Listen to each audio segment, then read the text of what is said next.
Hey guys, I am presenting the third component of our presentation regarding social justice, respect, and meaning making. Keys to working with the homeless elderly population. Um, and kind of just jumping into some of the macro and community issues that we looked at.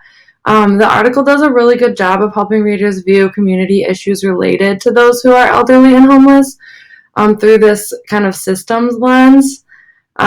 It's not always easy to have that systems lens from the get-go, but I think that they do a really good job of kind of pointing that out through, their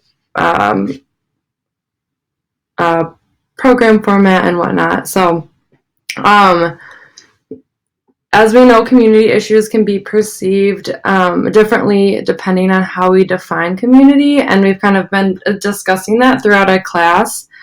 But when we define community as a whole and don't place, the homeless individuals or individuals over 50 in their own subgroups, it's safe to say that we're viewing the community through a macro lens kind of more as a whole. But then obviously if we're viewing each of those subgroups as a group contributing to the community, that's kind of where my brain goes at first. But while that's good to look at those subgroups, that's kind of focusing more at the meso level, which is not the purpose of today's teaching. So kind of just going back to the macro level, our article was about St. Mary's Center, which is a nonprofit organization that has been serving the poor and homeless elderly population since around 1973. And they not only have grown in the services they provide, but they are a living testament to how social work and macro social work kind of have both changed simultaneously, obviously if they've lived through that. So, there were some significant issues addressed with the community that St. Mary's Center identified as needs, to which they designed a program and began to implement strategies designed to improve the quality of life for all individuals with the community, not just those specific individuals. So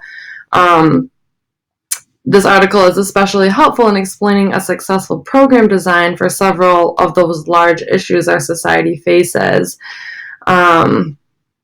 So the program design St. Mary's Center utilizes includes a psychosocial adjustment through stabilizing housing, and they also include self-direction through helping clients regain control of their lives. And the third component is meaning making, providing opportunities for clients to achieve meaning and affirmation, and then kind of included in all of that is comprehensive services and extended engagement with clients. Those were both kind of a big focus of the program design for those kind of going through that ongoing treatment. So the article also discussed quite a few issues surrounding the homeless population over 50, mainly that there's been a growth in the number of homeless individuals over 50 and simultaneously a decrease in available housing, which, as you can imagine, results in some pretty big issues for the community as a whole.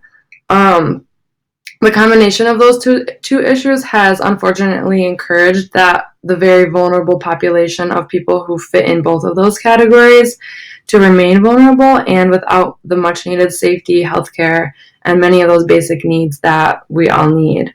Some other issues the article discussed were the need for integrated treatment for individuals with co-occurring mental illness and substance abuse disorders, the need for aggressive outreach programs, and the need to address, obviously, this deep social and economic problem or problems contributing to the overall poverty, mental illness, homelessness, some of those really big ticket items that kind of result in some of those subgroups I talked about a little bit earlier.